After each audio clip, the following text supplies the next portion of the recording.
Okay, so my rototiller Briggs & Stratton engine has a plastic gear in it that they no longer make a replacement for. So that engine is dead. So I took off the Predator engine from my Predator wood chipper.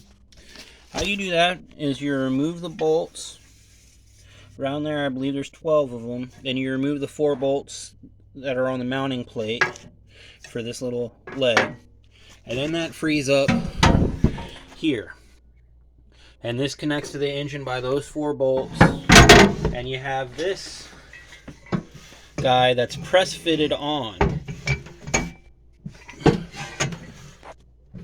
to the shaft about this far. So you have to put spacers inside of here. I used a 2-inch 10mm socket and 80 pennies that I had to put the pennies in incrementally, because where this latches onto the threaded rod that I have bottoms out right where the hooks are. So I had to keep on putting in pennies, taking it out, putting in pennies, taking it out, putting in pennies, back it off, put more pennies until it finally came off. It took 80 pennies and one 2-inch extended 10mm socket. The reason why you need to use pennies is because of the keyway. It's just big enough for a penny to sit flat against the face of the crankshaft, the output shaft. And yeah, so you put the, I had it in a 12 o'clock position, and then I just put the pennies in, and then they sat flat against the thing. I thought I was only going to need a couple pennies and a 10mm socket, so I put a couple pennies in the bottom, put the 10mm socket, and then a few more pennies on top of that socket, and pulled it out about a quarter or a half of an inch until the thing bottomed out. So then I had to back it off and add pennies, back it off and add pennies, back it off and add pennies, until finally this came off. Then I was able to access the 4 bolts, got those 4 bolts off, and the engine's done. You do need the keyway for this, because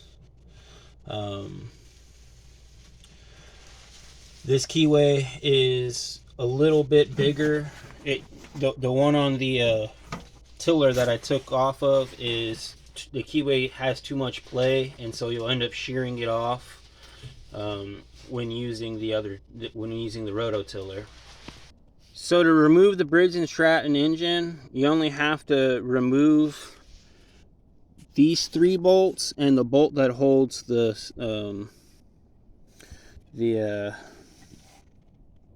pulley on, and then the 4 mounting bolts. These 2 will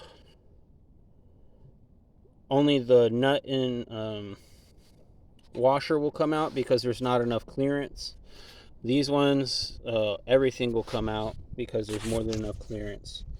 It's really tight working in there, so you might want to remove this, but you don't have to. And and then this is what it looks like whenever you get the Predator engine on.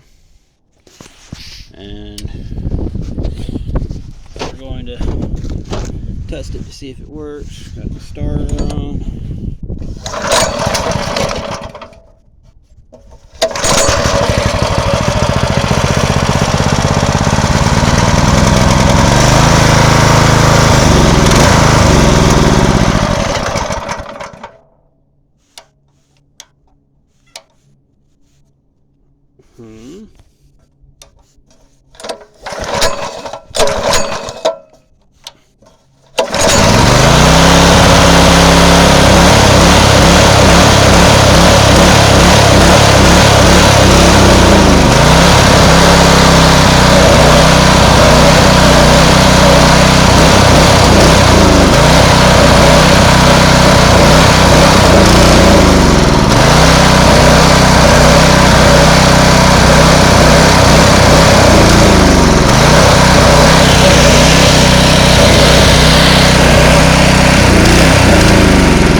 working. I just need to figure out what's going on with the